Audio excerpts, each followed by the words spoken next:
The email arrived at exactly 3:17 p.m. on a Tuesday, nestled between a LinkedIn notification and a coupon for my favorite sushi place.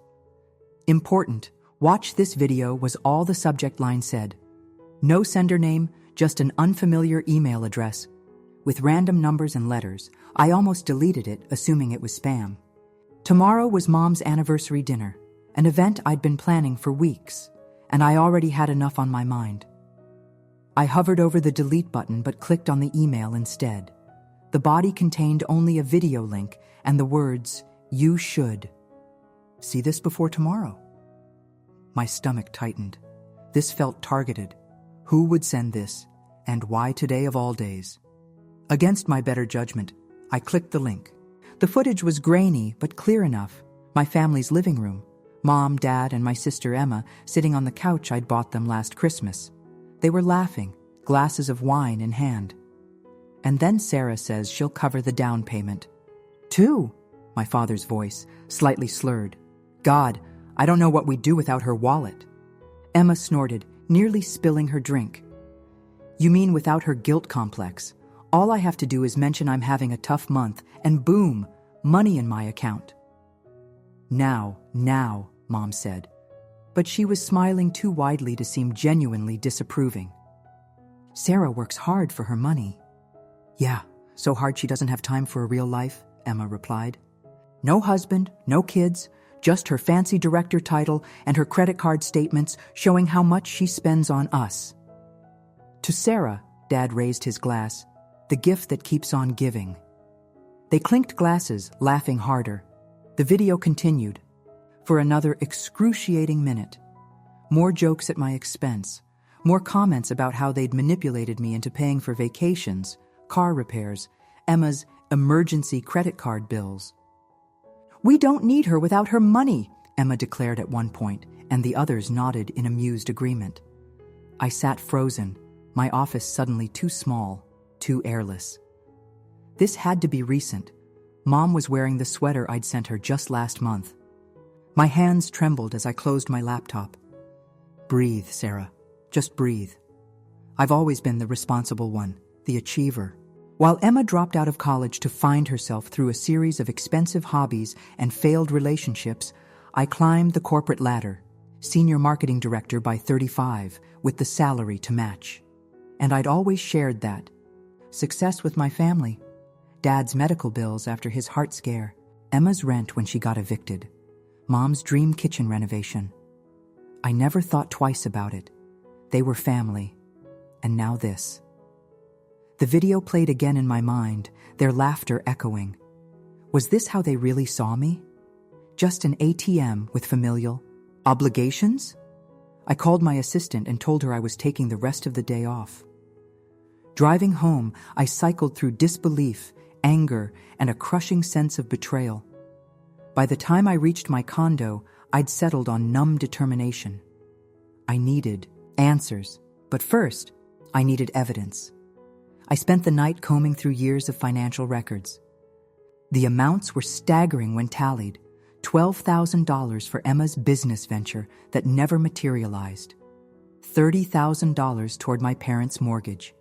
Countless smaller transfers, gifts, dinners, all given freely, out of love. Or so I thought. Sleep evaded me that night. I kept seeing their faces, hearing their laughter. By morning, my plan was set. Mom's anniversary dinner would proceed as scheduled, at the expensive restaurant I was paying for, of course, but it wouldn't go quite as they expected. The next evening, I dressed carefully in my most expensive suit, armor, for the battle ahead. I arrived early at La Maison, ensuring everything was perfect. The private room, the champagne, the custom cake. When they arrived, their smiles seemed different to me now, calculating rather than warm. "Sarah, honey, this is too much," Mom gushed, admiring the elaborate flower arrangements. "Nothing's too much for my family," I replied, watching their reactions carefully. Dad patted my shoulder with what I now recognized as practiced affection. We ordered drinks, then appetizers. I let them choose the most expensive items on the menu. Why not? One last feast before the famine. They chatted happily, oblivious to the storm brewing inside me. I waited until the main courses arrived, everyone settled with their $60 entrees. I received an interesting email yesterday, I said casually, taking a sip of my wine. Oh? Mom asked, not really listening as she cut into her filet mignon. Yes. Someone sent me a video of you three in the living room. The clatter of Dad's fork against his plate broke the sudden silence. Emma's face drained of color. Mom's smile froze. What are you talking about? Emma attempted, but her voice wavered. I pulled out my phone, turned up the volume, and played the video. Their own voices filled our private dining room, the evidence undeniable. I watched them shrink in their seats as their true faces were revealed. When it ended, I placed my phone face down on the table. Who recorded this? Sarah, it's not what you think, Dad began. Who recorded it? I repeated, my voice ice cold. Emma looked at the floor. Probably Marcus. He was over that night. We'd been drinking, just joking around. Your ex-boyfriend. Marcus? The one I paid $3,000 in back rent for when you two were together? I laughed without humor. At least he did me one favor before disappearing. Honey, we were just blowing off steam. Mom reached for my hand. I pulled away. You know how much we appreciate everything you do for us. Appreciate? Is that what you call it? Making fun of me behind my back? Bragging about how you manipulate me? It was just stupid talk, Dad insisted. We'd never what? Take advantage of me? That's exactly what you've been doing for years. I pushed my plate. Away. Appetite gone. I've calculated it, you know. Over $200,000 in the past 5 years alone. Money I earned, that I gave freely because I thought we were a family who supported each other. We are family, Mom whispered, tears forming. Family doesn't mock each other. Family doesn't see each other as piggy banks. I stood up, dropping my napkin on the table. Enjoy your dinner. It's the last one I'll be paying for. Emma jumped up. Sarah, come on. It was just stupid jokes. Were you joking when you called me last month saying you couldn't make rent? Or when you said your car was being repossessed if you didn't get $5,000 immediately? She had no answer for that. I've already canceled the joint credit card, I told them. And I've spoken to my financial advisor about removing your access to my accounts. You're all adults. Figure it out. I walked out, ignoring their calls behind me. In the car, the tears finally came. Hot, angry, painful. I'd built my life around being their support system, their safety net. Who was I without? That role, the next few weeks were brutal. The calls and texts were relentless at first. Apologies mixed with guilt trips and occasional anger. I blocked their numbers after the third day, unable to bear it anymore. My assistant screened my office calls, turning them away. I threw myself into work, staying late, coming in early. Anything to avoid the emptiness of my thoughts. A month passed. Then 2. I started therapy, trying to untangle the knot of codependency I'd created. My therapist, Dr. Chen, helped me see the patterns. How I'd used financial support as a substitute for emotional connection. How they'd learned to monetize my need for approval and love. What do you want your life to look like now? Doctor, Chen asked during one session. I hadn't allowed myself to think that far ahead. I don't know, I admitted. Everything was centered around them for so long. Then that's your first assignment. Imagine a life designed only for you, not for their approval, not for their needs, just yours. It was harder than it sounded. I'd spent decades defined by my role as the family provider. What did I actually enjoy? What did I want?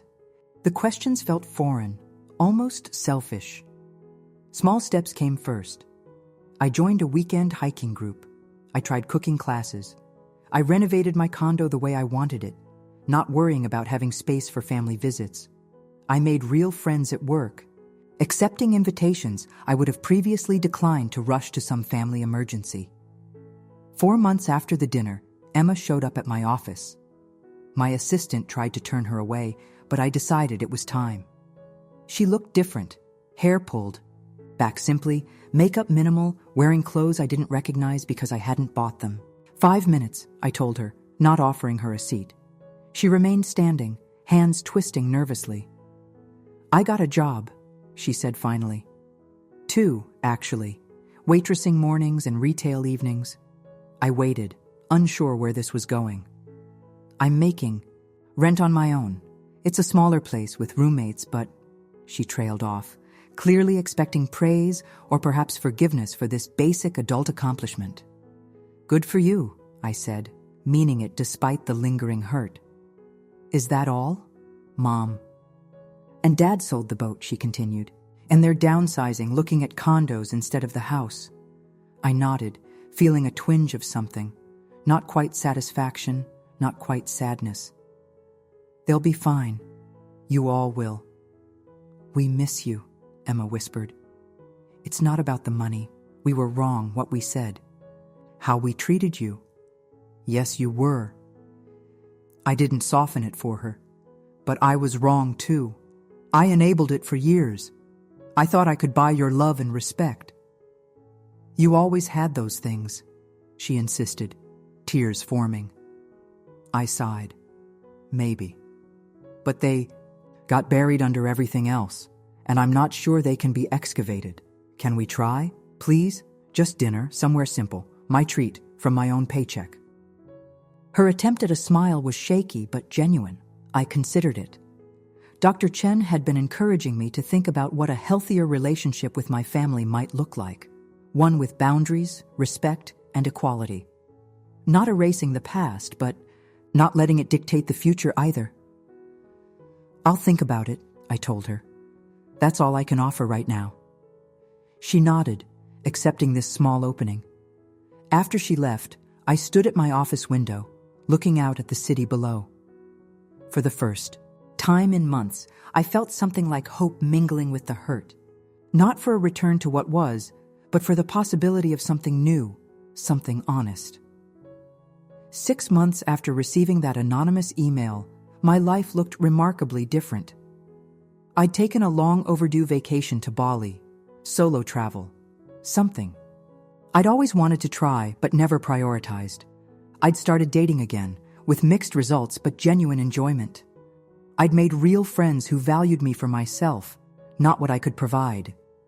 My relationship with my family remained complicated.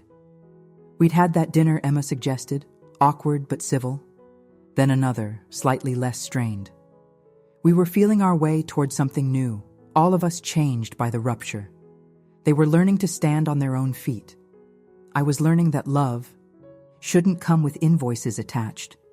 I never did find out who sent me that video. Perhaps it was Marcus, Emma's vindictive ex.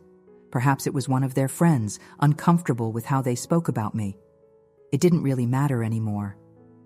That anonymous email had shattered the illusion I'd been living in, forced me to confront painful truths, and ultimately set me free. Last week, I declined a promotion that would have meant more money but less time for the life I was building. The old Sarah would have taken it without hesitation. More income to support the family, more status to justify her existence. The new Sarah wanted balance, joy, experiences.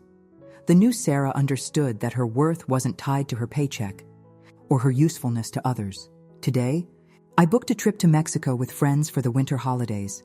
The first time in my adult life, I won't be home for Christmas. Checkbook at the ready. My parents were disappointed but didn't argue. Emma asked if I was happy, really happy, and seemed satisfied when I said yes. That video showed me my family's worst moments, their casual cruelty when they thought no one was watching. But in destroying one version of my life, it created space for something better, something real. Sometimes, the most painful truths are the ones we most need to hear. I still don't know who sent that email, but whoever you are, thank you. You gave me back myself. And that's a gift worth more than anything money could ever buy. The morning after I booked my Mexico trip, I received a text from my mother. No guilt trip, no request for money, just a simple invitation to coffee. Progress. Perhaps. I agreed to meet her at a small cafe downtown, neutral territory, for what would undoubtedly be a difficult conversation. She was already waiting when I arrived, looking older somehow. Less polished without my financial support funding her regular salon appointments and designer clothes. But there was something else too, a kind of dignity I hadn't seen in years. "Thank you for coming," she said as I sat down across from her. "You said it was important."